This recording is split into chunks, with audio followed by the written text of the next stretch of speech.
Hello students, आज हम start करने वाले हैं क्वाड्रेटिक इक्वेशन। और इस क्वाड्रेटिक इक्वेशन में मैं आपको केवल क्वेश्चन कराऊंगा, और जो ये क्वेश्चन होगा बेसिकली ये फाउंडेशन का काम करेगा। और जो भी क्वेश्चन होगा वो आपको मैं बेसिक से क्वेश्चन उठाऊंगा यहाँ पे, और आपके साथ साथ में थ्योरी भी कवर होती जाएगी। और जो वो क्वेश्चन होगा ये पीडब्ल्यू मॉड्यूल से उठाऊंगा, ठीक है। इसमें जितने भी क्वेश्चन रखे क्वाड्रेटिक इक्वेशन के, चाहे सीरीज और सीरीज हो गया, चाहे कॉम्प्लेक्स नंबर हो गया, चाहे पीएनसी हो गया, परम्यूटेशन एंड कॉम्बिनेशन हो गया, मतलब बेसिकली मैं क्या कर रहा हूँ, पहले जितना भी अलजेब्रा है जे मीन्स और जे एडवांस लेवल का, उसके मैं सारे पीवाईक्यू खत्म कर दूंगा यहाँ पे इस मॉड्यूल को लेके, और पीवाईक्यू को भी लेके, ठीक है। तो चलिए हम स्टार्ट करते हैं। इस हमारे पास मॉड्यूल दे रखा है, तो मॉड्यूल की एक्सरसाइज 1 से स्टार्ट करेंगे यहाँ पे। तो सबसे पहले बेसिक क्वेश्चन जो हमारे पास दे रखा है ना, बेसिक क्वेश्चन हमारे पास क्या दे रखा है, बेसिक क्वेश्चन रखा है कि देखो ये क्वेश्चन जो होगा बेसिकली क्या होगा, ये quadratic equation, quadratic equation and nature of root, and nature of root पे बेस्ड होगा, ठीक है। इस टाइप के क्वेश्चन में आपको क्या मिलेगा, यहाँ पे क्वाड्रेटिक इक्वेशन का आपको ओवरव्यू मिलेगा, और नेचर ऑफ रूट्स का ओवरव्यू मिलेगा कि मतलब रूट्स के नेचर कैसे यहाँ पे चेंज हो जाते हैं, किसके बिहेव पर, है ना, किसके बेसिस पे, बिहेव नहीं, किसके बेसिस पे, ठीक है। तो सबसे पहले हमारे पास इक्वेशन में कोई भी चीजें नहीं दे रखी है, कुछ नहीं दे रखा है, लेकिन आपको क्या करना है, रूट्स फाइंड करना है। तो ध्यान से देखो यहाँ पे क्या आपको दिख रहा है, यहाँ पे दिख रहा है कोफिशिएंट में कुछ आपको एक पैटर्न दिख रहा होगा। कोफिशिएंट कितना यहाँ पे b माइनस सी यहाँ पे है, फिर c माइनस ए यहाँ पे, फिर a माइनस बी यहाँ पे। ध्यान से देखो, अगर मैं a b c को ऐसे लिख दूं तो पहले क्या किया जाता, b माइनस सी, b माइनस सी मतलब b में से एक c को घटाया जाता, फिर क्या होता c में से a को घटाया जाता, फिर a में से। तो देखो ध्यान से, ये साइक्लिक ऑर्डर यहाँ पे ये फॉलो हो रहा है, साइक्लिक ऑर्डर क्या हो रहा है, फॉलो हो रहा है, साइक्लिक ऑर्डर फॉलो हो रहा है। और जब भी साइक्लिक ऑर्डर फॉलो होता है तो हम उस टाइप के क्वाड्रेटिक इक्वेशन में x इक्वल टू 1 या x इक्वल टू -1 पुट करके देखते हैं। अगर x इक्वल टू 1 पुट करने पे ये क्वाड्रेटिक इक्वेशन 0 बन जाती है तो हम कहेंगे x इक्वल टू 1 क्या होगा, एक रूट होगा। अगर x इक्वल टू -1 रखने पे क्वाड्रेटिक इक्वेशन 0 बन जाती है तो हम कहेंगे x इक्वल टू -1 क्या होगा, एक रूट होगा, ठीक है। तो हम सबसे पहले x इक्वल टू 1 ट्राई करते हैं, x इक्वल टू 1 पुट करते हैं यहाँ पे हम। तो इसमें पुट करेंगे तो देखो x इक्वल टू 1 पुट करेंगे तो ये 1, ये भी 1 बन जाएगा, तो हमारे पास बचेगा b माइनस यहाँ पे प्लस c माइनस ए यहाँ पे प्लस a माइनस बी। ध्यान से देखो, c से c कैंसिल हो जाएगा, a से a कैंसिल, b से b कैंसिल हो गया, ओवरऑल कितना आ गया, 0 हो गया। इसको हम कह सकते हैं कि x इक्वल टू 1 क्या कर रहा है यहाँ पे, satisfies the given equation, है ना, गिवन इक्वेशन। अगर x इक्वल टू 1 क्या होता है, गिवन इक्वेशन को सेटिस्फाई करता है, तो हम क्या कह सकते हैं, हम कह सकते हैं कि x इक्वल टू 1 क्या होगा, एक रूट होगा, है ना, रूट होगा of quadratic equation. Quadratic equation का क्या होगा, एक रूट होगा। तो ध्यान से देखो, चारों ऑप्शन में आपको 1 मिल रहे हैं यहाँ पे, ठीक है, लेकिन हमें दूसरा रूट भी चाहिए।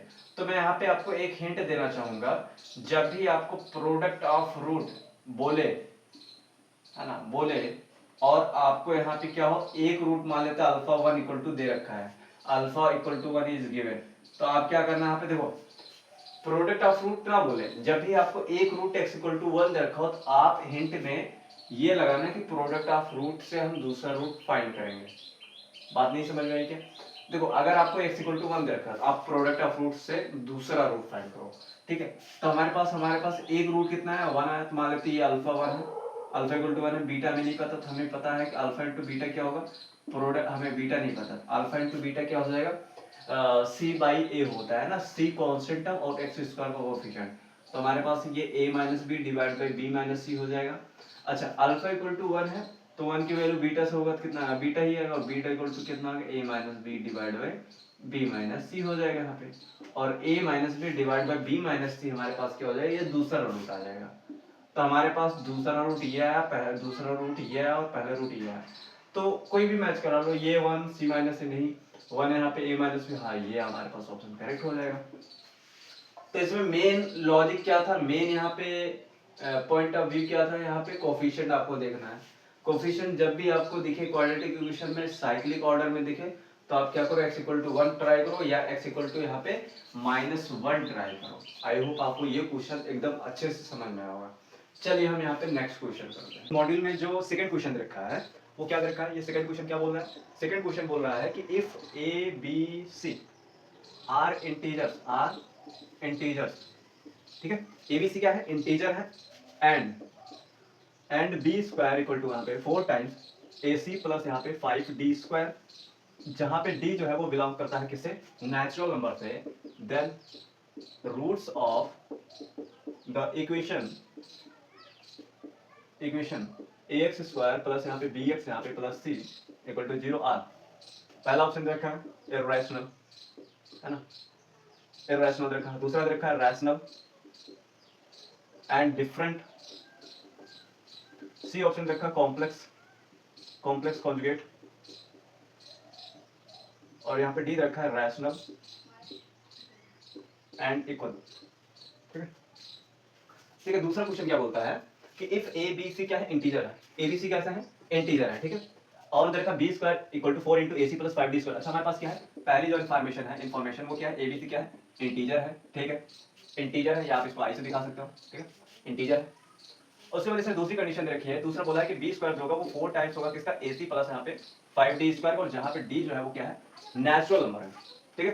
तो हम क्या करते हैं, अच्छा हमारे पास और कोई कंडीशन नहीं दे रखी है, नहीं कोई कंडीशन नहीं रखी है। उसके बाद यहाँ पे पूछा है कि इस क्वाड्रेटिक इक्वेशन के रूट्स कैसे होंगे, इर्रेशनल होंगे and different complex conjugate rational equal. अच्छा देखो, इर्रेशनल कब आता है, इर्रेशनल तभी आएगा जब हमारे पास जो डिस्क्रिमिनेंट होगा वो क्या होगा, डिस्क्रिमिनेंट जो हो जाए वो है ना, नॉट इक्वल टू 0 हो, डिस्क्रिमिनेंट क्या हो, नॉट इक्वल टू 0 हो, लेकिन उसमें क्या हो, उसमें भी नॉट परफेक्ट स्क्वायर होना चाहिए, है ना, परफेक्ट स्क्वायर ना हो, मतलब यहाँ पे डी 0 तो नहीं है, डी पॉजिटिव होगा, कुछ ना कुछ होगा, मान लेते हैं डी क्या है, नॉट इक्वल टू 0, तो दो केस आते हैं, या तो डी पॉजिटिव होगा या तो डी क्या होगा, नेगेटिव होगा। अब देखो डी पॉजिटिव में क्या है कि अगर वो परफेक्ट स्क्वायर नहीं है तो फिर तो क्या बन जाएगा, रैशनल बन जाएगा। अगर डी पॉजिटिव भी है और डी परफेक्ट स्क्वायर भी नहीं है तो वो क्या बन जाएगा, इर्रेशनल बन जाएगा। और डी लेस देन 0 के केस में क्या बनता है, कॉम्प्लेक्स बनता है, ठीक है। तो हमारे हिसाब से क्या होता है कि सारी बातें क्या होती है, डी पे घूम रही हैं, तो हमें डी पता करना चाहिए कि क्या होना चाहिए, ठीक है। तो एक बार हम पता कर लेते हैं, हमारे पास क्या होता है, इसको सॉल्व करेंगे तो हमारे पास 4ac हो जाएगा प्लस यहाँ पे 4 4 5 20 डी स्क्वायर हो जाएगा, ठीक है। अब यहाँ पे 4ac को मैं इधर ले आता हूं, b square minus 4ac equal to कितना होगा, 20d स्क्वायर हो गया। ध्यान से देखो, ये हमारे पास d लिखा है और d हमारे पास क्या रखा है, 20d स्क्वायर रखा है, ठीक है। सारी बातें d पे डिपेंड करेंगी यहाँ पे। अब यहाँ पे कोई रूट जो होगा वो इर्रेशनल होगा कि रैशनल होगा, कि कॉम्प्लेक्स कॉन्जुगेट होगा कि रैशनल होगा, सारी बातें d पे डिपेंड करेंगी। अब देखो, अब यहाँ पे क्या है कि देखो d दो ही चीज होगा। अब देखो मैं बात कर लेता हूँ d के बारे में, तो d दो ही चीज हो सकता है, d या तो 0 बन जाए या तो d जो हो जाए वो नॉट इक्वल टू 0 बने। अब d अगर 0 बन जाता है तो हमारे पास रूट्स जो होते हैं कैसे होते हैं, रूट्स जो होते हैं वो क्या होते हैं, रियल एंड इक्वल होते हैं, ठीक है। रूट्स कहते हैं रियल और इक्वल होंगे। लेकिन अगर डी नॉट इक्वल टू 0 है तो इसमें दो केस आते हैं, या तो डी पॉजिटिव बन जाए या तो डी क्या हो जाए, नेगेटिव बन जाए। अगर डी पॉजिटिव बन जाए तो इसमें दो केस होते हैं, या तो डी हमारे पास क्या बन जाए, परफेक्ट स्क्वायर बन जाए, है ना, या हमारे पास क्या हो जाए, डी जो है वो परफेक्ट स्क्वायर ना हो, not equal to perfect square, ठीक है, परफेक्ट स्क्वायर ना हो। देखो यहाँ पे डी इक्वल टू 0 के केस में रूट्स कैसे हैं, रियल और इक्वल होंगे, लेकिन D not equal to 0 case में दो केस आते हैं। डी पॉजिटिव केस में पहला केस आता है डी परफेक्ट स्क्वायर। अगर डी परफेक्ट स्क्वायर होगा तो डी जो होगा वो अंडर रूट से बाहर आएगा, और जैसे ही अंडर रूट से बाहर आएगा तो हमारे पास जो रूट्स आएंगे वो क्या होंगे, रियल होंगे एंड रैशनल होंगे। रूट्स कैसे होंगे, रियल एंड रैशनल होंगे, ठीक है। लेकिन अगर D not equal to perfect square है तो हमारे पास जो रूट्स होगा वो क्या होगा, रूट्स जो होगा वो क्या होगा, रियल एंड क्या होगा, इररेशनल होगा।